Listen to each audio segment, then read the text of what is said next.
Yeah, that's right. The BKBK Podcast is back. I'm your host, Brandon Phillips, and I'm here with fellow co-hosts Captain Kyle McKenna, Brian Taylor, Kerry Taylor. Yo. And this is the show where sports and the culture collide and the New York Jets reign supreme.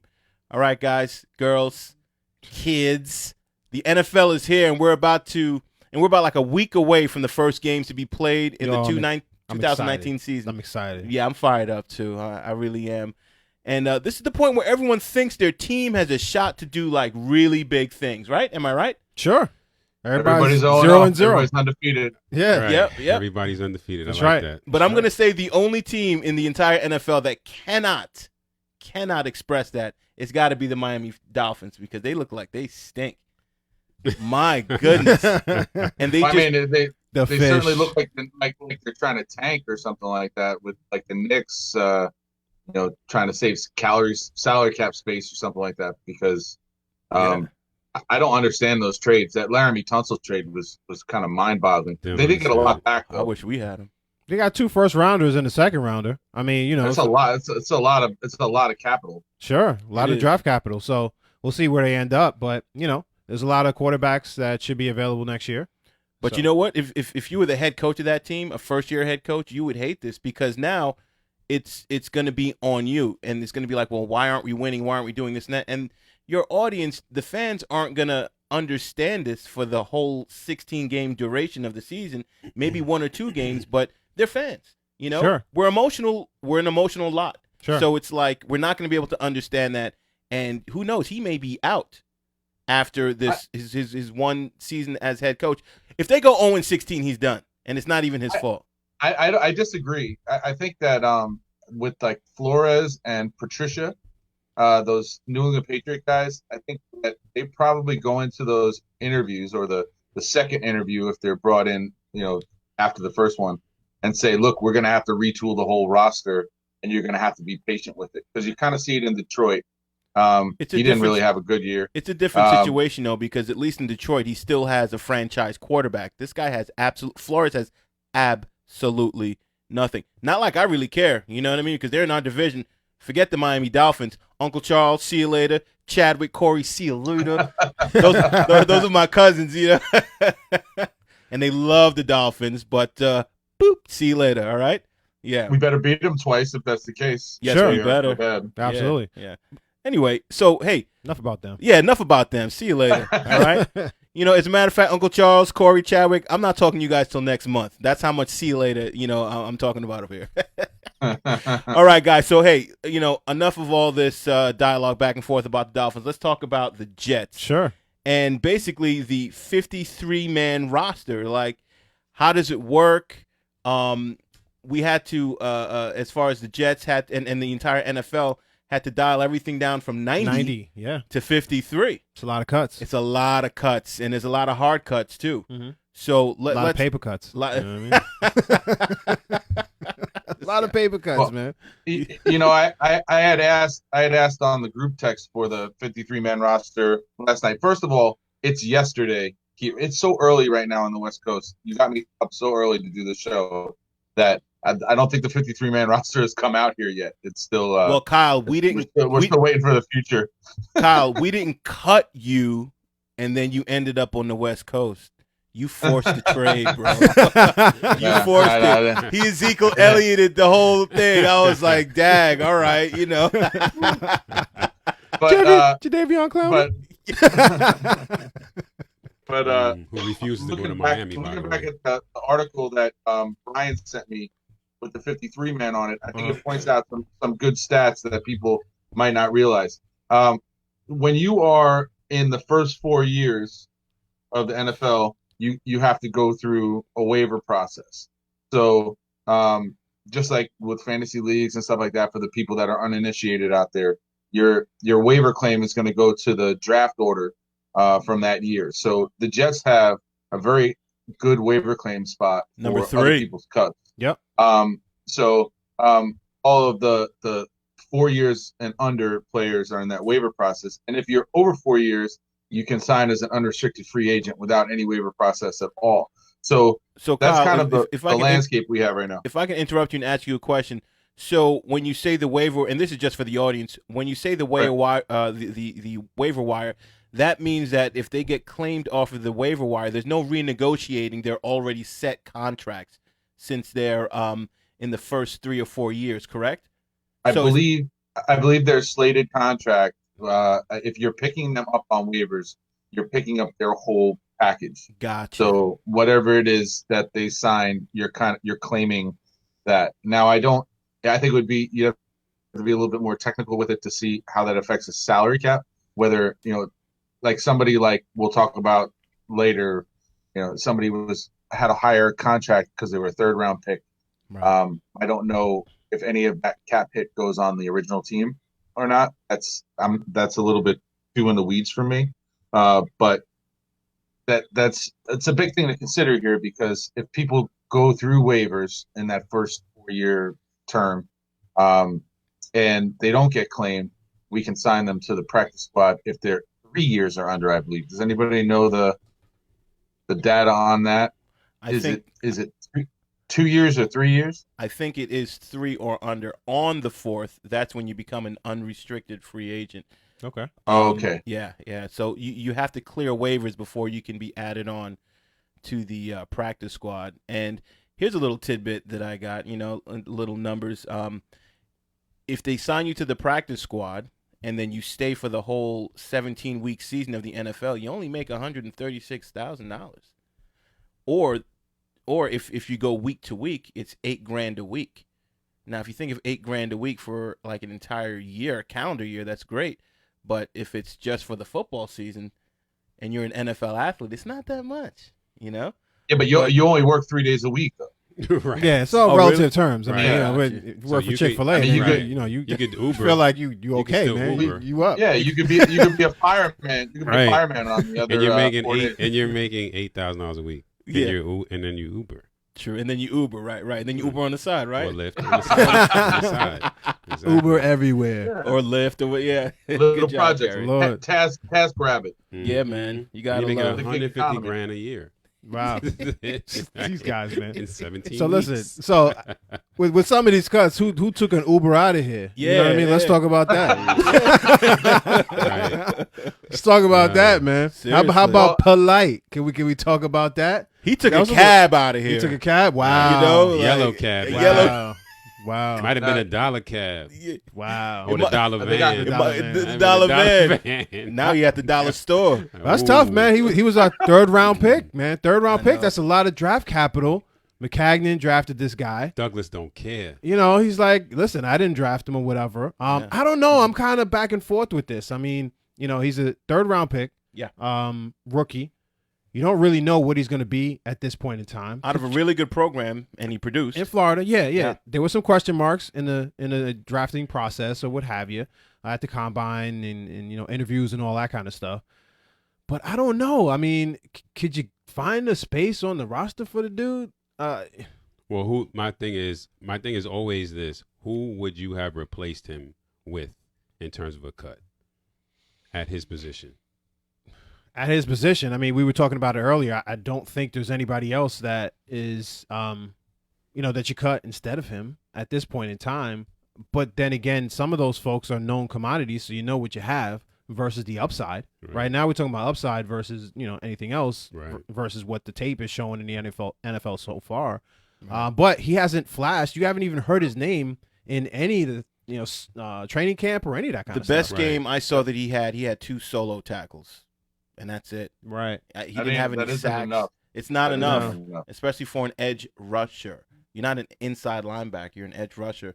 Can I see at least some pressure on the quarterback? Can I see you at least beat a tackle with an inside or an outside move and give me some pressure on the quarterback? Right. And I'm just not. Especially for a guy that's playing in the 3rd and 4th quarter. Yeah. Bronson Kafasi comes out there and he lights the world on fire. He looks like an all-pro in the 3rd and 4th quarter. Right. So polite. I'll point out another thing here. We have 2 starters that are on the suspended list. So he got cut. He got cut with those guys not on the roster. Wow. So I mean, he would have gotten really cut if they were on the roster, because that's two more spots of a 53 that we don't because I would imagine a tight end's going to get cut when Herndon comes back, and they'll probably. It looks like they took maybe one more O lineman than you'd usually take. They took 10 O linemen. Yeah, That's a and lot. I didn't think that they were going to take as many defensive linemen either. In a lot of the projected 53-man rosters that people were just putting out, they had it at 6. I thought 6 was low. Yeah. I thought it was going to be Mhm. at 7, but I did not expect 8. But I'm fine with it. I guess he needs, with the way that he brings in and Versatility. rotates. Yeah, he needs to keep these guys refreshed. And he's But- so versatile. He likes to go to a 4 to a 3 to a 4 to a Right. 3. Correct. So you need Right. those bodies for that. But if you look at just the position group that Polite comes from, Yeah. Kyle Phillips is an undrafted rookie that made the roster and he didn't. You have Foley Fatukasi, who is a 6th round pick from last year. Yeah. That they like enough that he's still on the team. And then you got Fossey was undrafted, and Nathan Shepard, who was a high draft pick last year. So, I mean, they basically picked an undrafted rookie over a 3rd round draft pick, which kind of says that our GM values talent over draft stock, or Yeah. pedigree, I guess. Which I think was a McCagnon issue in the past, right? He would hold on to these draft picks just because he drafted them longer than necessary.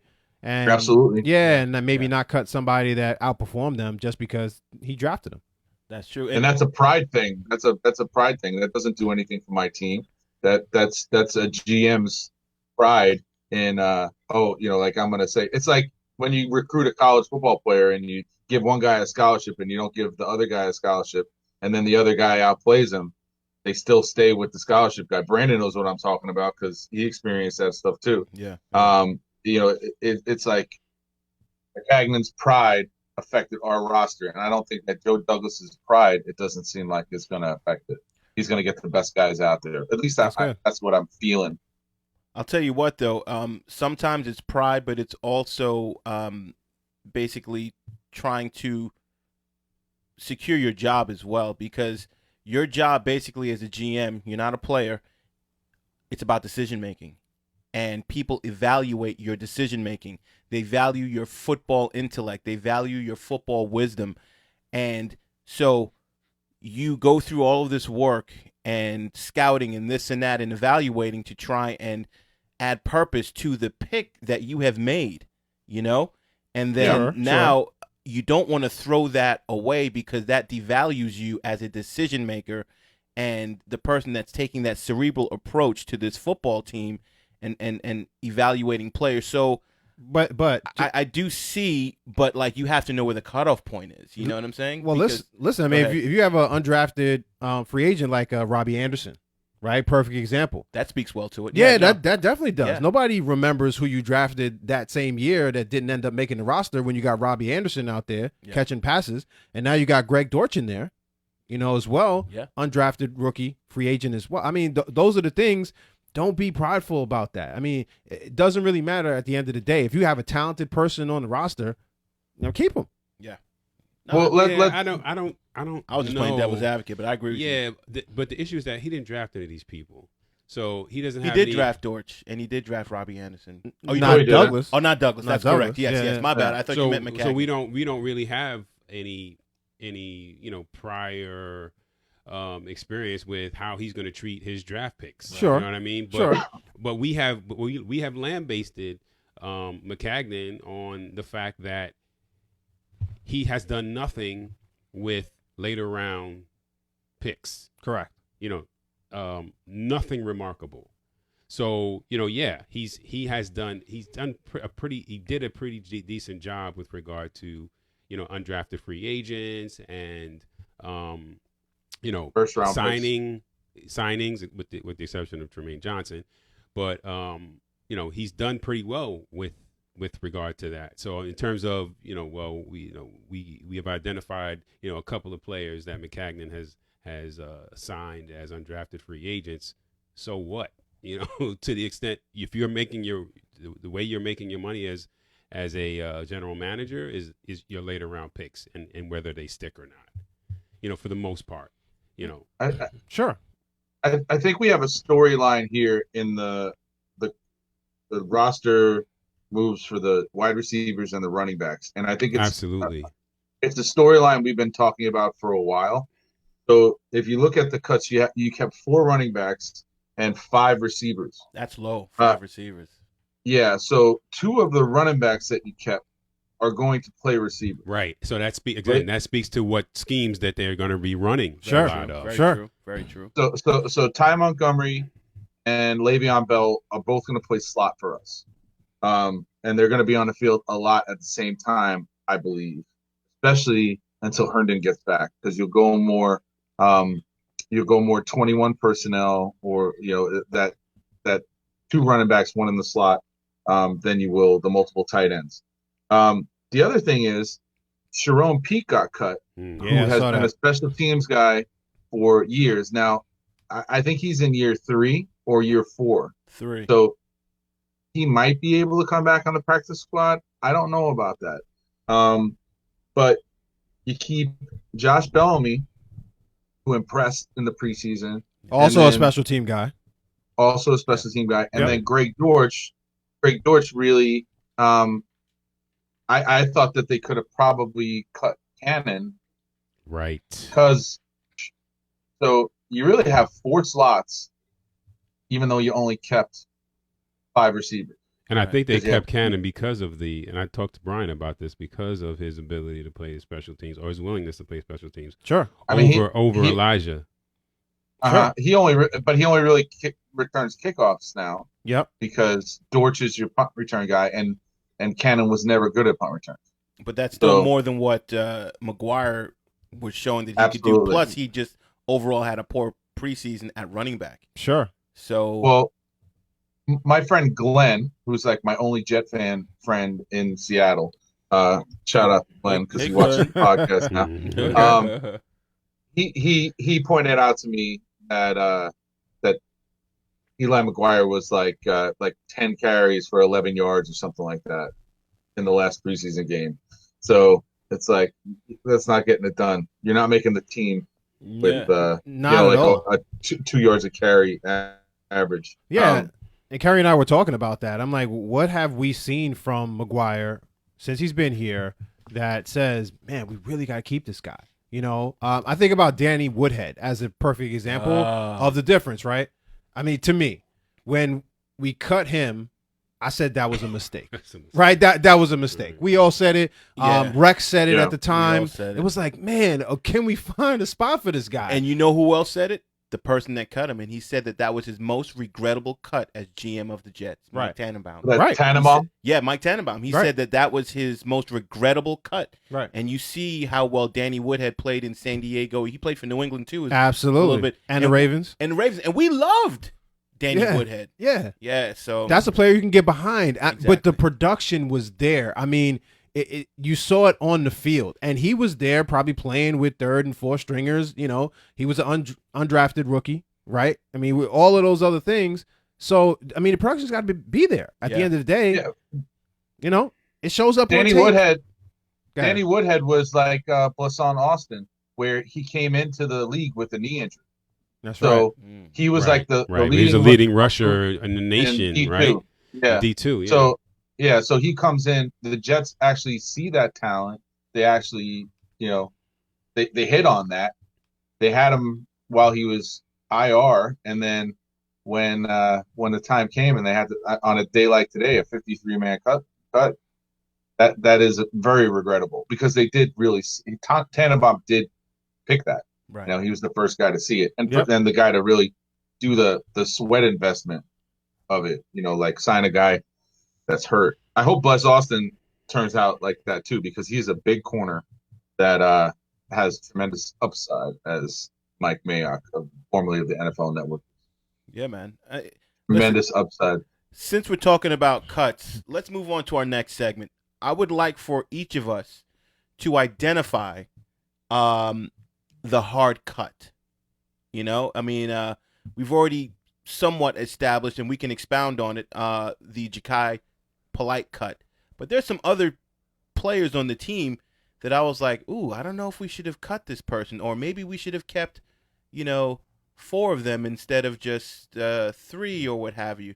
So like for me, I was kind of disappointed that we cut Falk, the backup quarterback that beat out Webb in the preseason. I thought Falk had a very good preseason, and I hope that he can make it through waivers so that we can sign him back up to the practice squad. So for me, that was a hard cut. Does anyone else have another hard cut that they want to talk about? I think Anthony Wint is a hard cut for me. I thought that he played really well in the preseason. He looked like he was comfortable for a first-year player. I think he's out of Florida International. He was number 52 on the preseason roster. He looks good in his pads too. Yeah, he had. I think that's very important, Brandon. Very, very important that you look excellent in your pads. With the right number. If you look good in your pads, you have to have the right number that complements the look. Oh, absolutely. That's part of the way you look good in your pads. Yeah, exactly. But he, I believe he had either a fumble recovery or a pick in the preseason too. Yeah, and I think he ran it almost all the way. Or I think he fumbled. I think he recovered it and just bounced. Yeah, it was one of those plays. But he looked like a professional linebacker, and I hope that since he's a first-year player, we could sign him to the practice squad. But my thought process is, these guys that do pro scouting, they're watching all our games, and somebody is going to have seen him play and is going to pick him up, at least, maybe on a waiver claim or something along those lines. But I thought that was a hard cut. When I looked at the linebackers on the 53, I was hoping to see his name. And some of the projected ones, his name was still on it. I think the one that Kerry sent out a couple of days ago still had went on it. And they kept Harvey Lange, which I don't know if I would say that Harvey Lange outplayed him in the preseason. But we don't watch every practice. Right, that's the other thing. Right. I think Lange plays a little outside as well. He plays a little outside linebacker as well as inside, I believe. So maybe it was just the versatility that kind of kept him on the team. And I think he did have a pretty good preseason. He didn't stand out to me like some of the other linebackers, like Luvu, like Cashman. I love Cashman. And I said it before, all righty, even back when we drafted him, that I like this kid. I watched some tape on him. This kid Cashman, he reminds me of like a bigger version of, who's that linebacker in Miami? Short guy. Nico Alonso? No, not him. He played like maybe like 5-6 years ago. He retired. Oh, I know. Probably going to be a Hall of Fame. Zach Thomas. He reminds me of a taller version of Zach Thomas. I just watch the way he runs, the way he covers, the way he just comes up and fills the holes, and he's not afraid to come out there and just put his shoulder down and just bam, like lick people. Didn't McCagnon trade up to get Blake Cashman? I think he did. Yeah, he did. Yeah, he did. I would say for me, it's Deontay Burnett. Wide receiver, USC, right? Yes. Yeah. Because he played with Darnold. I mean, he had preseason 92 yards and I think in a touchdown during the preseason. So he flashed, I think, more in game 4 than anything else. But obviously, he had the wide receivers in front of him pretty entrenched in their positions at this point in time. So, but I feel like what he showed last year in a limited time and what he showed so far this year, I mean, that's somebody that you wanted to give an opportunity to. But unfortunately, it didn't happen. So I thought that was a tough cut. Since you mentioned Kiko Alonso, he was traded to the Saints. Oh, okay. Yeah, I just saw that. Alrighty. I was keeping my eye on him. Yeah. So I have a quick sidebar question. Sure. Before we get back to the roster. Mm-hmm. Seahawks trade for Clowney. Yep. And then sign him to the tender. Yet they trade away Frank Clark 2 months ago. Why not just pay Frank Clark? That's a good point. Well, they obviously think that this guy is a better player for 1 year. And less injury prone. Right. Maybe. Jadeveon Clowney is less injury prone than Frank Clark? And they said they're not going to franchise tag him. No, I think Jadeveon Clowney's more injury prone than Clark. Right. Yeah. That's what I thought. Off the field issues? I mean, again, we're grasping at straws at this point in time because it's a little head scratching. Frank Clark did have some domestic issues, I believe, if I'm not mistaken. Yep. I don't want to throw any shade on him that's not warranted.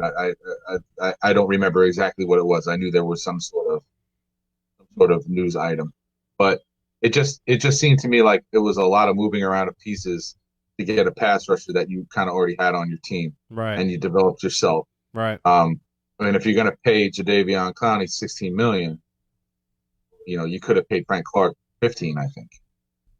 Or I mean, that's franchise tender is what, average of top 5 or average of top 3? A top 5 for the franchise tender. Top 5 paid. Yeah, I don't know what. Yeah, I think the tender was 15.9 or something like that. I don't know what Clark signed for on his re-up in Green Bay. That's where he went, right? Green Bay. Clark? No, he went. Did he go to Kansas City? Or was it San Fran? I don't remember actually. Yeah, I don't remember 100%. Yeah, but I mean, you make a good point there. Yeah. Very valid point with that. Definitely. So. Yeah, I don't know. I don't know what Seattle's play is with, signing Jadeveon and then telling them right away is that we're not going to franchise tag you for next year, so you can go out in free agency and find your best deal. I don't understand. It's a 1-year rental, but and they didn't give a lot of weight for it. So I mean, Bartavius Mingo was a fringe guy. Mm-hmm. I mean, he was good, but he was like one of their he bounced around. pass rushers. He bounced around the league a little bit. Yeah, already. He was the number 6 pick in the draft, and I thought he was actually going to be good, but he has Played developed. for Cleveland originally, right? Yeah, he played for Cleveland. Yep. And he was supposed to be like an edge pass rusher type of guy. He's developed. He's better against the run, basically, is what I'm saying. He's not that great of a rusher at all. So, anyway, that's just a tidbit. Kerry, who is your hard cut? Elijah McGuire. It's clearly that. Again, I've seen flashes last year. I've seen enough of him last year to question keeping Trenton Cannon on the roster instead of him. And I get the whole issue regarding special teams. Well, what was Trenton Cannon doing a whole lot of in special teams that impressed you there either? So really, nothing. And I don't even like the way he runs the ball. And exactly, and we saw an really entire season of that last year. But last year we saw McGuire have significant flashes of significant. I saw some significant flashes. I feel like I saw some significant flashes of him doing. I saw doing some things flashes because Bilal Powell was out. Right. So he ran the ball like to and me, he was healthy. Well, except for his ankle. Well, but until then, he seemed like he ran the ball kind of. He reminded me of Lamont and Jordan, just not as physical. Just the way, like he was kind of had a lower center of gravity, and I was like, okay, he could develop into willing something. to go between the tackles, right. And break one on occasion. I'll put it to you this way: I believe in him as a running back, as a runner, more than I do in Trenton Cannon. I just don't like Trenton Cannon.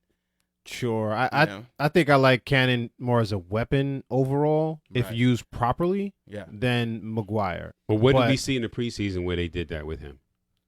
Maybe because they're not putting packages out there that anybody. Absolutely not. Yeah. No packages out there, any of those type of things. And again, we don't see. Again, the other thing is that I always say is that we don't know what's going on in practice. Right. Sure. It's vanilla. It's vanilla. Hey, how you doing? How you doing, young lady? Hey, we got a new co-host. All right. So what do you think He's about looking Trenton for mom Cannon? right now. She thinks Trenton Cannon doesn't run between the tackles very well. That's what she thinks. Ask her if she likes Trenton Cannon's number. But he doesn't like the way he looks in his pads. I'll be right back. Okay. All right, man. No props. But that's what I would say. I mean, I just think I would like Trenton a little bit more as a weapon than I do McGuire. I just feel like McGuire is you hand him the ball and he'll run through, and I don't feel like I've seen enough from him there as a weapon that he's somebody like, man, I really have to hold on to the guy. I feel like there's somebody that you can get off the street right now that has been cut that can run equal or better than he has at this point in time. So I'm just not losing sleep over it. That's all. I feel like that's the same thing for either one of those two players. If it's Trenton Cannon or McGuire, we could find someone off waivers that would be even a touch better than either one of those guys. Sure. I wasn't married to either one of them. I did have hope for McGuire at first, but he has showed me nothing in this preseason. It's like Sharon Peake. It's the reason why he stuck around so yeah. long. It's not like he was a great wide receiver at the end No. of the day, but He was willing special to. teams. Yeah, special teams. That's all. Get his hands dirty. Get his hands dirty. I think Trenton Cannon is also a gunner as well. So he Yeah. runs down and so those are the things that people really don't want to do at the end of the day. Right. So yeah, I would say that's the reason at the end of the day. But if either one of them was cut, I wasn't going to lose sleep over it. Exactly. I felt the same way. So let's talk about other positions that need to be addressed. Cornerback. Overall. You said quarterback? Cornerback. Cornerback. Oh, okay. I Sure. was about to be like, what was this kid talking about? Nah. So other positions that need to be addressed, and they need to be addressed stat by the New York Jets, by Joe Douglas, by Adam Gase. So, Brian, you kicked it off with cornerback. Talk to me. Well, yeah. Look, cornerback definitely. So let's back up a step. Yeah. I feel like offensive line. Don't you feel a little bit better about where we are O-line wise than yesterday or like a couple months ago? I do Without a feel doubt. better. Just I a do. tad better? I do. Yeah, Right? I do Just a feel tad touch better. Where we were like, the house was on fire a couple of months ago. Here's the caveat, though. Yeah. I'm looking at them, and they're keeping 10. Now, let's remember that Health. what was that? Health. Exactly. Yeah. So that's why they're keeping 10, because we just got Winters back Yep. from tweaking his shoulders. We just got Assembly back from the tiny pec tear that he had. Yep. So we're just getting back. This is the first full week of practice for our first overall starting unit on the O-line, and giving them this week to kind of gel. Yep. So I think that's why they're keeping 10. I think if we were more gelled, we probably have one off, and that would probably be Brent Cavalli. Well, Brent Cavalli is apparently going to go on the injured list. Okay, so then it looks like they've prepared for that, which is awesome to me. Yeah. Because, Yeah. So really, the focus to me is cornerback position. And outside, we need an edge too. Yeah. You guys do. We signed a safety too, and that's probably Marcus May insurance. Sure. This guy Matthias Farley from the Colts. I like Farley. I'm I had him in my I'm fantasy. gonna look up some stats. Yeah. Oh, you did? I had him in my fantasy 2 years ago in 2017, and I was searching the waiver wire, and he was like number 8 out of all the safeties as far as like total tackles and forced fumbles. Like, he was really giving me some good stats, and I started him a lot.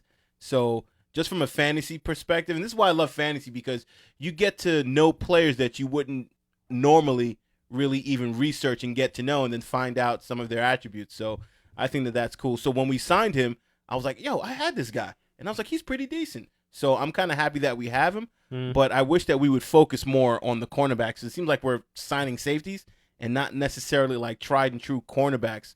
We really need to get that. And speaking of cornerbacks, we cut one of the cornerbacks that we kind of liked, Cooper. So he's not on the team either. So we really need He was here for a cup of coffee. I can't even say that I liked him. And he got a pick in the preseason too. Oh, yeah? Yeah, Oh, but, okay. they cat him. Yeah, well, you're looking at Jermaine Johnson. You're looking at Darryl Roberts, Brian Poole, Nate Hairston, which was an acquisition recently. Yep. I think that he can play the boundary and he can play inside. Good. You got Arthur Millette. Don't know much about him per se, but I mean, it's really underwhelming at this point in time, unless Tremaine Johnson really makes a leap from the disappointing year that he had last year with Greg Williams as his coordinator this year. So other than that, I'm like, man, here's the problem. So you have poor cornerbacks and you don't have pressure coming from the outside. It's not really a good recipe for the defense right now. No, it's not. Not at all. So, But that's been the case from the time that before we even entered camp, that we needed, sure. somebody else on that opposite side of Tremaine. But who was the cut that I liked? The corner that I felt could play slot, that was a head case at times too. Was it Brown? Oh, Perry Nickerson, the ones and that they Harry, traded away? So they traded. How they trade him for a 7? Like, how would they even get anything for him? Well, I tell you what, we got him at the 6th, in the 6th Right? round. Yeah, absolutely. So since he isn't like a bona fide starter, since we've had him, it's going to be tough to get another 6th round. No, I'm surprised that we got anything. Oh, okay. I thought you didn't anything. like it. Okay, I hear that. Hey, kudos to us. Sure. Hey. Right. Go Okay, Joe Seattle. Douglas, go. You know. That's right. But my thing is that with regard to who we need to address or what position we need to address is still kicker. Sure, yeah. sure. I don't have any confidence in your boy in Bertolet. Bertolet sounding all French. Bertolet. Oh yeah, on French him. Quarter. French You know what I mean? but at this, the funny thing is that I see like this being a problem for a lot of the teams that Sure. are in the NFL. So we're not alone Yeah. in our quest to find somebody to fill that position. So I think we're at just a default position by keeping him. There is a Did you guys see? there's a kicker that we wanted to get that the Minnesota Vikings traded to Baltimore For like a fifth round. for a fifth rounder. They traded their fifth rounder and got this kicker, and then they ended up cutting this kicker. They cut him? They cut Yeah, him. they cut him. They cut him. So he may be I was just gonna say waiver that. wire I was just accessible. gonna say that. Yeah. Yeah, he could be waiver wire accessible. I'll roll the dice on him. Our kicking game stinks right now anyway. Yo, Kyle, can you speak to, I mean, because you're more in tune with the college, level and whatever else, that we can't get like good kickers in the league? Like, what's going on? I mean, I feel like the kickers that are good are here until they're like 50 and they're like kicking whatever, right? And then there's other ones that we just can't get a good kickers out there. I mean, I don't know if you can speak to. I don't know. I'm putting you on the spot. I think it's funny though, because I think that kickers in the NFL are kind of like kickers in fantasy. It's like if you don't have a kicker, you just go find one off, the board. But I think the problem is like, are they game ready? Have they been consistently kicking, and are they ready to step in and do it? And there's so much that goes along with the long snap, the hold, and getting that kind of chemistry going. I think most kicks are probably not because the kicker doesn't have a good leg. It comes down to their psyche It's all mental. and their psyche, and also their ability to gel with their unit. So sometimes you throw a guy in there and he's going to miss an extra point because he has no rapport with the long snapper and the holder. And that's why a good long snapper and a good holder are worth almost as much as a kicker, because It's imperative. they'll make anybody look good. Is it the OT rules? Is it the overtime rules in college that make it less reliant on the kicker? Right? I mean, you're giving the ball at the 20, you come in, then the score ends up at 72-70 because all the touchdowns that are scored, right, at that point in time, as opposed to the NFL when you got to drive, it's a full, drive that you have to go through. Mm-hmm. That makes it a little bit different and more reliant on the fact that, hey, if the first team doesn't score, now I come down, I got to kick that field goal right there. Or, you know what I mean? That could be the difference maker in the game. So I don't know. I think Atlanta signed Matt Bryant out of retirement, right? too. I thought about that. Yeah. I'm gonna sign some dude with one bar helmet. It going like this. Wait. Give me. One more time. Yeah. That's how he puts it on with one hand. When you have multiple bars, you put your helmet on with two hands. This dude is just going He's just carrying it like this. But then it's adjustable though. Right. But the bar is adjustable, so it's already on, and he goes. Right. Wasn't it one of the Barksdales was the kicker in Waterboy? I think Was so. he? I think so. Wow. The younger one, the one that gets killed first. He was the kicker on Barkface Nest too. Oh, He was nice Waterboy from day one. And the Funny. chin strap He doesn't even have didn't pad get on any it. mess. nah. Chin strap doesn't even have pads on it. Nope. Not at No, all. we could sign one of those USA women's soccer. Oh, I do it. I do it in a I minute. heard a lot of. I mean, I heard a lot of rumblings about. I think it was Carly Lloyd. Yeah. What was kicking like Mhm. that? This is the best human being that can play a position. I don't care, what gender you are. If you could kick the ball through the uprights for us, I'm with you. come on. Right. See, I heard she was kicking 60-yarders. Uh-oh. Taylor Bertolet. Uh-oh. No, he's saying, I mean, What? Huh? I have a. You have an opinion? Yeah, I do have an opinion. Oh, do you? Yeah. Okay. My opinion is, if she can kick, fine. But I think what people, the general public, is losing sight of is that you have other things that happen in the kicking game. and she's got to be able to bear the brunt of it. If there's a block kick, there's people that run into kickers all the time. Mm-hmm. There's a penalty. She's going to have to be able to, Make a tackle. make a tackle or be able to take it. Or what if like the snap goes wrong and you're calling and you pick it up, flags. Because personally, I like kickers that can throw the ball. Like give me a Tom Tupper that can also throw the ball. You know what I'm saying? Tom Tupper. Yeah. You know Tom what I'm Tupper saying? can be your number 3. Yeah. Your number 3 quarterback. And so as long as she knows that if somebody gets through the line, blocks the ball, that they're going to be coached to, I don't know, demolish the kicker.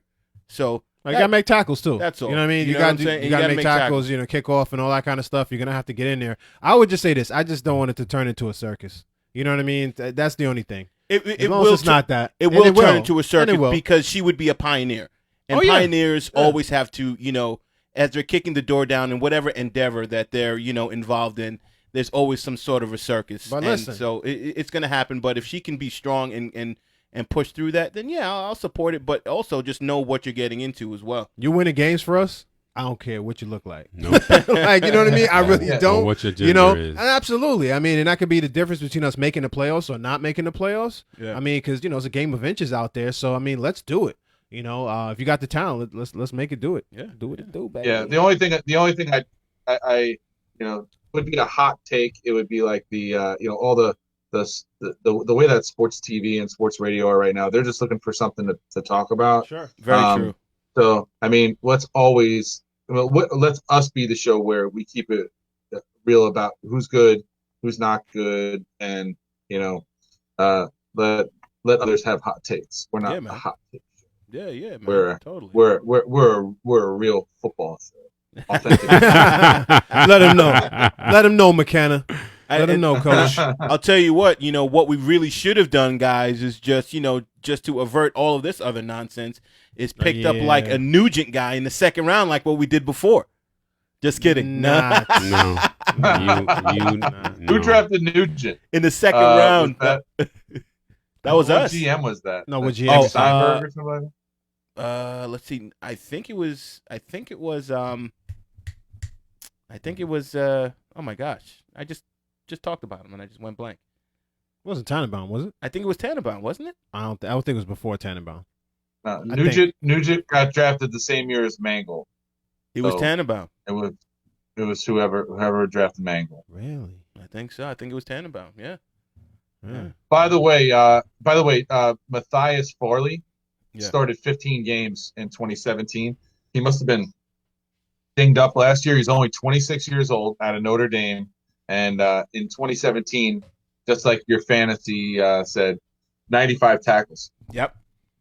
and Told 2 you. picks. Yep. I like him. So I like him. He's a good player. Yep, he's a good player. And we're keeping 5 safeties and only 5 cornerbacks. So they may be playing little games too as well. Right. Because I don't know any team that only keeps 5 cornerbacks. So, I think, let's see. And none of these safeties that I'm looking at here have any history playing cornerback. So I'm thinking they're obviously searching the wire for cornerbacks as well. And maybe, we might end up, who knows, losing Cannon or maybe one of the other linebackers. Or I just don't know what they're planning on doing. But One of the safeties coming in as a third safety instead of a linebacker right, as well. yeah. Doing that. I see Doug Middleton getting cut if one of those Eagles corners, like Kerry said a couple weeks ago, becomes available, or like an Orlando Scandrick, like Brian said earlier. Is he just on the street right now? Wait, or was Scandrick's he on on the street. He's on the Yeah. street. I He's mean, on you the street. got to bring him in. How old is he? He's like 32. 32. Yeah. Yeah, I mean, I see Scandrick as like a Claiborne type of option. Absolutely. Very, very middle of the road, and also they both played on Dallas, didn't they? They did. Yeah, but Claiborne a and Scandrick. veteran presence. Yeah, but I mean, if Where is Claiborne? Tremaine, He's suspended. Yeah, he's still a free He's on a agent. roster, but he's suspended. I don't know what is for who picked him up. PEDs? Yes. Yeah, I think so. 4 games for PEDs. Yep. 4 I think games. they knew that. Think they knew that was Um, coming? Maybe. Go ahead, Kyle. But like, if one of the Eagles guys can get pried away, I think it's Doug Middleton that gets cut because you just signed Farley, and you see him as a guy that will play a lot. And then Rontez Miles is huge special teams guy. He's on every special teams.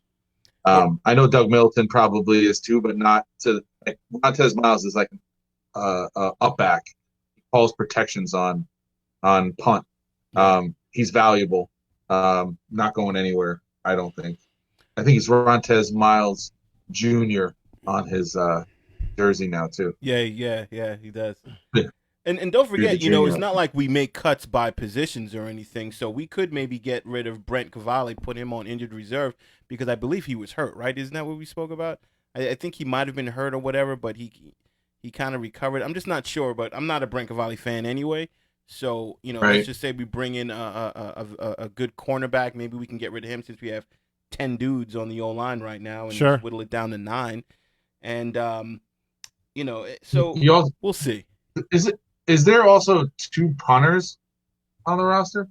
No, they cut that guy Dar. Dar has been cut, and we're holding on to Lachlan like- Edwards. Sounds like somebody on Game of Thrones. So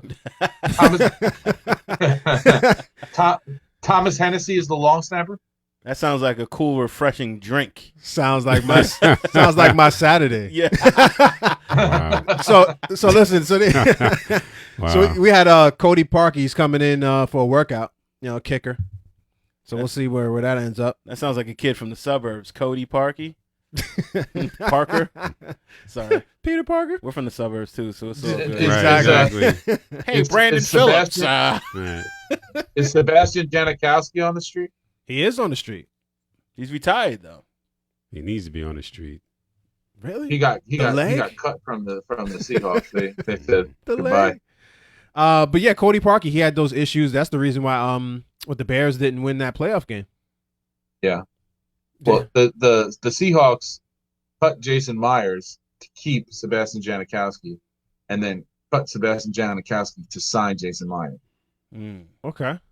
I wish we still had mine. There you I'll have tell it. you that much. Sounds like a law firm. It Janikowski Kobe. and Myers. Right. Did you get instead of Jacoby and Mike? Right. Ambulance chasers out here. Janikowski and Myers. Right. Have you been wronged by the wrong kind of people? Do you have mesothelioma? Right. Is this a slip and fall accident? Right. You itch in places that you shouldn't. Oh man. Did you get hernia surgery between the years of 1989 and 1995? Oh, Is your man. mesh bothering you? Is your mesh bothering Call, you? call Janikowski and Myers. Off the We'll do rails. the trick. Right. Is your name Trent Williams and you're dissatisfied with your treatment by the Washington Redskins? Come on board, man. Yeah, we yeah, got a yeah, spot yeah. for you We got a right spot. here. That's right. I feel real good about the O-line. We did that. Oh Yeah. my goodness gracious! Are you kidding me? That would be fantastic. I'll give the Redskins Doug Middleton and a 4th. No. Wow. All right, so bringing it back, can we have Yeah. talk about a feel good story? Devin Smith ended up making the 53. Our former second round draft pick, wide receiver. Ohio State. Yeah, out of Ohio State. Yep. He ended up What? making the 53 for the Dallas Cowboys. I was about to say, not for us. No, not for us. Not for I don't us. see his Not for behind us. on This our is a feel-good roster. story for Brandon. Right. That's his favorite player. Oh gosh. Absolutely. Show his face. He loves him. Show his face. Yes. Mm. I don't like it, but I mean, Yeah. good for him and his career, Right. and good for His the Cowboys as well. Injuries, Yeah. right. But I just wasn't a fan of his ever. But go ahead, B. Well, listen, I mean, a number of knee injuries derailing his opportunity in the NFL. So for him to, push through all of those and end up on the roster at this point in his career, I mean, I applaud the kid. Yeah. Definitely. yeah. Does he get cut when they signed Ezekiel Elliott? Sure. Ooh, Maybe. funny. Sure. sure. But hey, man, keep going, man. If you can make Yeah. that 53, you can make Make another another one. 53. He might vouch for Yeah. him because they're both from Ohio State, so who knows? Use that leverage They watched- too, there, Zeke. I watched one of those like Big Ten Classic games on the Big Ten Network when Devin Smith was playing, and he was a great college football player. I mean, he was not he was a swing and a miss, but he was a swing worth taking. I don't think it was necessarily a bad pick. Maybe not at the second round place, Right. but I think somebody else would have picked him if it wasn't us. I think Robbie Anderson owes his position to him on this roster. Sure. I think at the end of the day, Sure. he was supposed to be what Robbie Anderson is for us right now. Correct. Yep. Yeah. Yep. That's Yep. a good call. Robbie Anderson did to Devin Smith what Kyle Phillips just did to Ja'Kai Polite. Hello. Hello. Hello. Yeah. My name is. Oh my goodness. So, who else? Because we picked him before any of the other three that we were very interested in, as far as edge rushers in the third round. It was the kid from Michigan, Oh yeah, that kid. and then this other, was it the Davenport? Patriots, man. I mean, talk about it, Kyle. Well, the kid Before from we Michigan. even get Absolutely, I've been Because- talking about this. And he has been doing a lot in preseason. Yes. killing it, man. Oh, my gosh. And me and Kyle were both on that same page. It's like, come Yeah. on, man. Like, how do the Patriots do it to us all the Oh, my time? gosh. And now these guys on the street, Yeah. and this guy's probably gonna be a starter for them. It's like, come on. Yeah, yeah. He's a motor guy. He's like Mhm. a relentless pursuit guy. I know. When I coached D-line at Mercer Island, so I had pulled some like highlight clips off of Twitter of Chase Winovich last year to show backside pursuit and you know Wow. edge rushing and stuff like that. So I was really kind of disappointed when the Patriots got him and we take a guy that we cut Who before. who was the other 53 one rounds. that was of interest? They were this similar ranking. Was Polite? I forget the Ferguson from Louisiana Tech. Ferguson. That's what it was. Oh, yeah. that's right. Yeah. Ferguson. I haven't heard anything about him in the preseason at all. Where is he? I can look that up. Gotcha. Yeah, because I remember it was him. Jalen Ferguson is his name. I think? Yes, Jalen Ferguson. I got it confused with Davenport, but that was last year's kind of like fringe with high potential edge rusher. But yeah, and I think that kid went to New Orleans. But yeah, you know, it just figures. You know, they were all available, and the first one that was taken was Polite, which was by us, and then we had Ferguson and how do you pronounce that kid's name? Winkowicz or Winovich. Winovich, you know, and Winovich seems to be the one that's standing out in front of all of them. And of course, he's in a great system with great coaching and the greatest quarterback of all time, you know. Sure so is. yeah, Of course yeah, he is. you know. So, I'm annoyed. bro, you're a Jets fan. Right. It comes with the territory, right? I'm annoyed. I'm a pretty T-shirt. Oh, I'm annoyed, man. and on the back, I'm a Jets fan. You're funny. That's hot. That's hot. Yeah, let's go in 50-50 on that. Make some money. That's right. 25, 25, 25. BKBK. Here we go. I'm annoyed on the back. I'm a Jets fan. Single teardrop emoticon in there. Yeah. Wow. That's right. So we we talk- could do something like, "Don't mind my resting bee face. I'm a Jets fan." All day. Can we talk about Shady McCoy being cut by the Bills? Ooh. Glad not to see that kid for a while, and then ends up on Kansas City. Back So with who's Andy starting Reid. for the Bills? Frank Gore. Him or Devin Singletary? Singletary, and yeah. Yeah, the rookie. Yeah. And they also have the kid from Alabama that used to be on the Jaguars, that other running back. Henry. No, not Henry? Henry. No, not Henry. Oh man, I forget his name. So you used to be on the Jaguars? Yeah, he used to be on the Jaguars. Oh, Yeldon.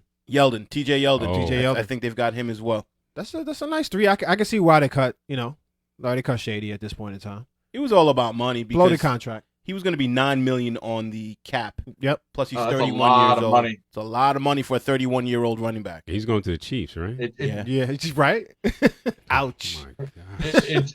It makes Ezekiel Elliott's argument a little bit stronger too when you see stuff like that. Like, this is a guy absolutely. who is a $9 million contract and he's getting cut because there's too much tread on the tire.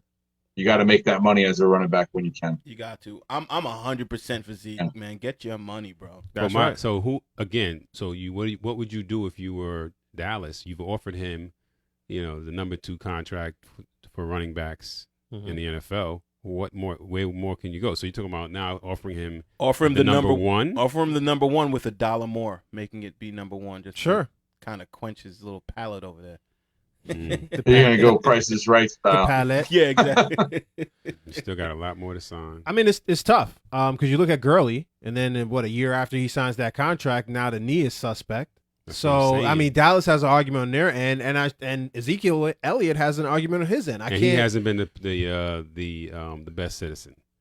He hasn't. We've gone down that road, Right. We now talked about You know, this.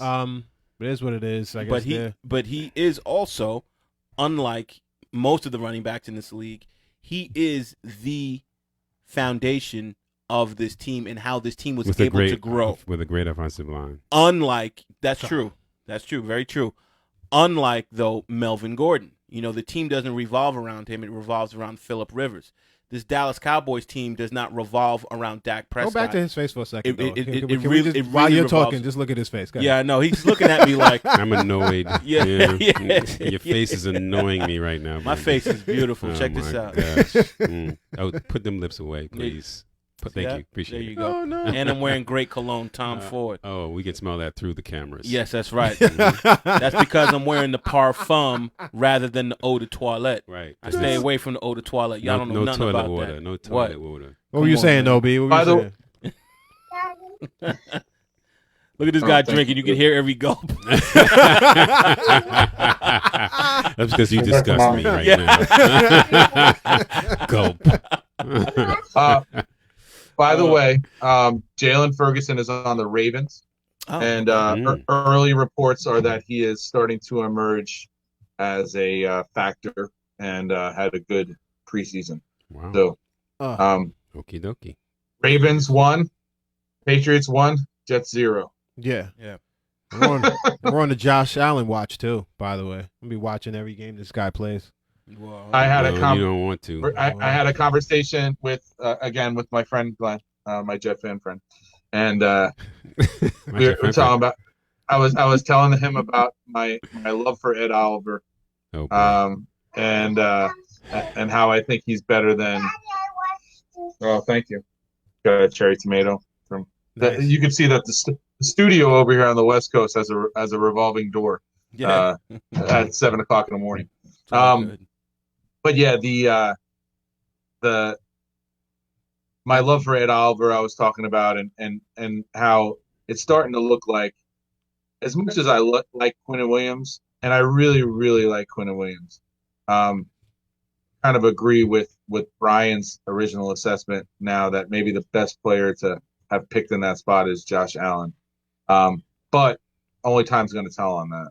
And Brandon too, because I wanted Josh Allen as well, just for the record. Yeah, I let's did. record it. I wanted. I think I recording. wanted Quinn. You know, and Quinn, when we got him, I loved him, and I still love him, and I still love him more than Ed Oliver. I do. You know, Oh, I want to be definitely. wrong. Listen, I want to be wrong Definitely. at the end of the day. But I watched that game, Jaguars. I forgot who they were playing in third preseason game, and he was just the best player on the field. It wasn't Yeah. even close. It wasn't even close. You know what we're gonna do, because we're about to move Go ahead, do on your thing, do your to projecting what we think the records are Yeah. going to be for the Jets this year. I also, you know, with this conversation that we were just having, I would love for us to predict MVP, offensive MVP, defensive MVP, and also offensive rookie of the year and defensive rookie of the year. We think we have enough of that? I'd love to. On our own team or on an no, no, NFL our team, level? yeah. NFL. Oh. Just in general, because we're gonna, you know, I'm gonna write down these names right Wow. now. Okay. Let me cut away to, I don't know, Brian, give me something. Let's see here. Here we go. So we're gonna go with records. Jets 2019 regular season record. All right. So All right, Brian is first. I'm gonna start there. So all right. So we got Jets, Bills. That's a W. Can I get some tick marks? Because I can't do it at the same time. Yeah, I So already we got have mine a out W. there, yeah. Jets, Browns. Monday night. I'm gonna say that's a loss. Mm. Jets, Patriots. I'm gonna say that's a loss. Jets, Eagles. I'm gonna say we eke out a W. Mm. So now we at what, 2-2? 2-2. 2-2. Okay. All right. So 2-2. Jets, Cowboys. Wow. Loss. Wow. Even if Zeke isn't back yet. Wow. I'm gonna say we beat the Cowboys. In our own Wow. home. In our own I'm gonna home. say we beat the Cowboys because I'm gonna say we end up 3-2. I say the Uh-huh. Pats again is another loss, so we end up as 3-3. Okay. I say the Jags. Wow. I say that's a loss, so we end up as 3-4. We beat the Dolphins at 4-4. We beat the Giants at 5-4. We beat the Redskins 6-4. Okay. We beat the Raiders 7-4. Wait, where are we playing the Raiders? We never play well. Doesn't matter. Here. Doesn't It does. matter. It does So matter. Here. to me, it doesn't matter this year. Okay, fine. This year Here. it doesn't matter. Copy you, Kerry. So that's 7-4, right? Uh-huh. Bengals is a loss, 7-5. No, we're beating the Bengals. So that's just me, Gee right? I whiz, it's B. Yeah. I mean, it's a letdown. I mean, we All can't right. just keep running the table. You know what I'm saying? At some Jeez. point, 7-5. So we can. Right. Dolphins 8-5. We win. So we win. Yeah, we win. Okay. Ravens lost 8-6. Okay. Then it comes down to it. You got Steelers, Jets, and then you got Jets, Bills. Wow. And Jets, Bills is only because we always the letdown and whatever else. Do you know what?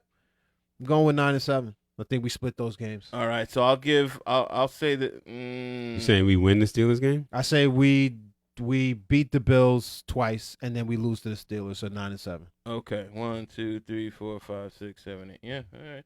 That's you. Brian says 9. Hold on. Let me just beep, beep, beep. 9-7 for B. And coming from a 5 and what was it? 5-11. 5-11. Yeah. 4-12 or was it 5-11? I think it was 5-11. I don't even remember. But whatever it is, I mean, It's I think 5.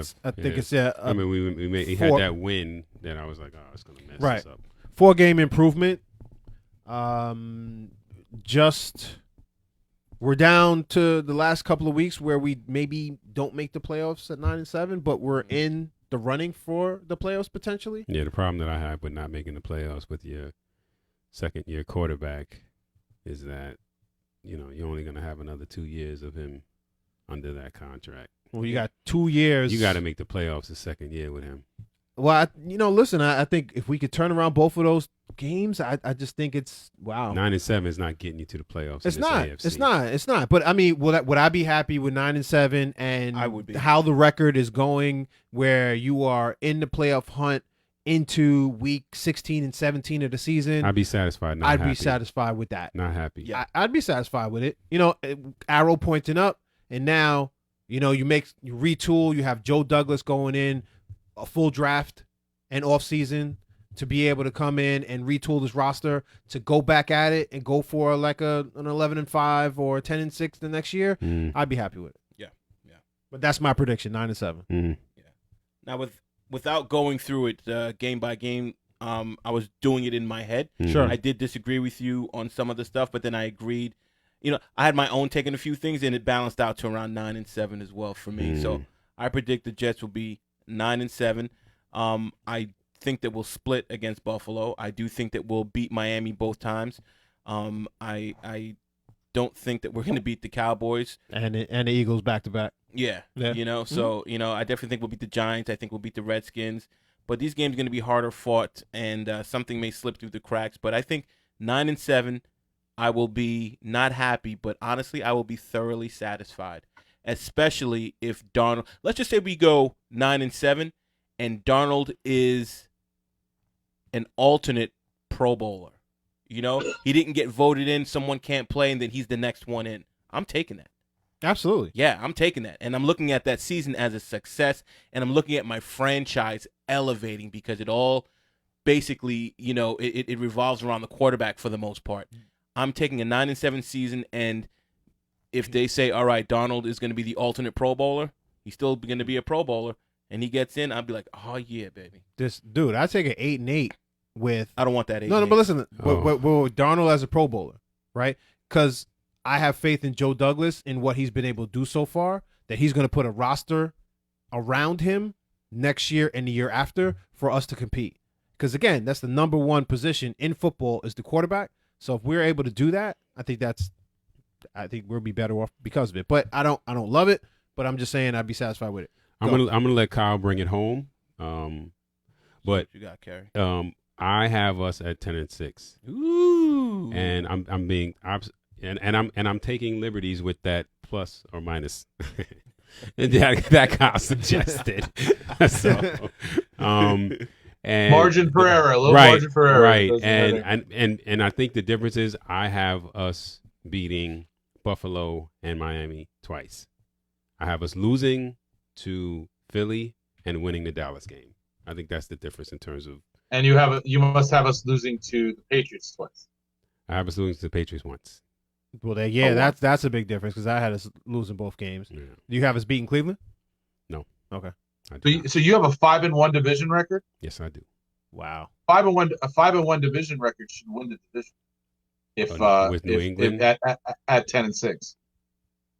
Well, it depends upon what New England's doing. Right, because they're going to Yeah, beat up I- on everybody else. Right. They're going to end up as 5-1 too. I mean, in that Right, but in that and then scenario, it'll be a tiebreaker right? at that point. In that scenario, and they'll You know. probably have an overall better record. I mean, just history would tell you that. Right. Yep. But their record, actually, their schedule is going to be way hard. Well, not way harder because we have a pretty tough schedule, but their schedule is going to be tough too. Mhm. New England's. Here's the thing about us playing Cleveland so early. Maybe we can jump on them before they start to gel because they're loaded. And let's just hope that this their head coach Kitchens, who moved from coordinator to head coach, and it's his first time experience being a head coach, he hasn't been able to have his team gel so immediately. So maybe we can take advantage of that and maybe beat them. The problem with Cleveland is that they're loaded at receiver, and we Yes. are Right. terrible with They're cornerback. they're So- strong at a position that we are Yeah. weakest at. That's And true. it's Monday Night Football, Right. and you got Mayfield out there, Right. Slinging you know, it. slinging it on Monday Yeah. Night Football, ready to show up everybody at this point in time. Yeah. Part two of of last year's debacle. Correct. Well, maybe we can throw a little dissension in the ranks or something because there's a lot of personalities and only one ball in that Cleveland Sure. franchise. So we'll see what happens. The first I 6 don't know. games will tell us what we're gonna do. Yeah, Pretty yeah. much. Yeah. Even the losses will tell us what we're gonna do. 500 will get us a good season during Right. those first 6 games. Right. 500 and a Pro Bowl from our quarterback. Well, Come on now, Captain All right, Kyle so you- McKenna, what you got? So you know how in craps you can get it a bunch of different ways. I have 10-6 also, but I have it in a different way than Kerry does. Wow. So I looked at it. I looked at division and then non-division. So I went. We go 1-1 with the Bills and with the Patriots, and we beat Miami twice for a 4-2 divisional record. We go 6-4 non-divisional, and that will get us to 10-6. But going through the schedule, game by game, I see. I'm just going to talk non-division right now. I have us winning the Browns game. I have us losing the Eagles game. And the reason why I have us winning the Browns game is because I think the Browns are a little overhyped. They're a fantasy team on paper, but at the same time, I don't know what their defense is going to be Mhm. when it comes down to it. So that might turn out to be a shootout. I hope it's a shootout. Because I think we're going to have a good offense. They're kind of I have loaded us on losing the- defense too, though. They got Myles Garrett. They got that first round draft pick Ward as their cornerback. Josh Allen. Josh Allen. No, they don't have. Browns don't have Josh Allen. Oh, I thought you were talking about. You said Miles. I said Garrett. Oh, I'm sorry. Yeah. Cleveland. Okay, my bad. Yeah. Yeah. So Thought you were you talking know. about the Jags game. Go ahead. Oh yeah. I think that we're going to be a team with a good defense and a great offense. So we'll see how that goes, though. See how it plays. But I have us losing the Eagles, beating the Cowboys, losing to the Jaguars, beating the Giants, the Redskins, and the Raiders. And let me put it this way: that division, Giants, Redskins, Raiders, Bengals. We go 3-1 in that stretch, and then we beat the Ravens. We lose. We lose to the Ravens. Beat the Steelers, and that's how I get to 10-6. I have a question. I don't think the Steelers are going to be that good this year. How come you guys think that the Cowboys, who everyone's been talking about potentially going to the Super Bowl this year, is going to lose to the Jets?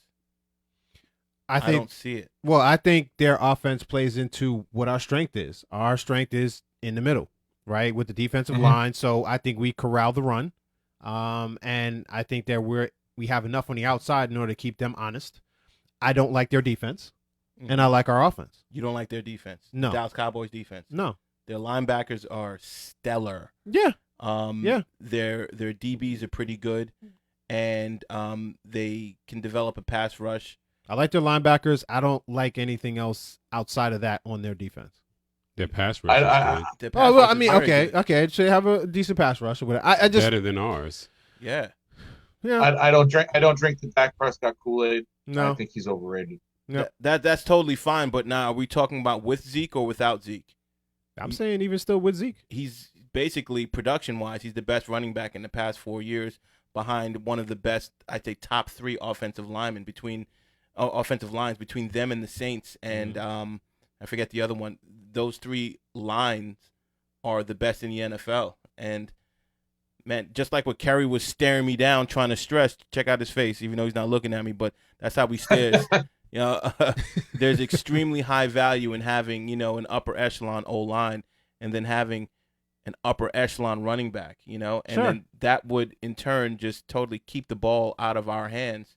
We're a team that's on the come up, but Dallas is a team that everyone's talking about potential Super Bowl. They had all of those elements last year, and I don't think that they were that impressive. I think that they won certain games by the skin of their teeth. Mhm. I don't think that they play up to their potential, and I feel like they're somebody that can be got.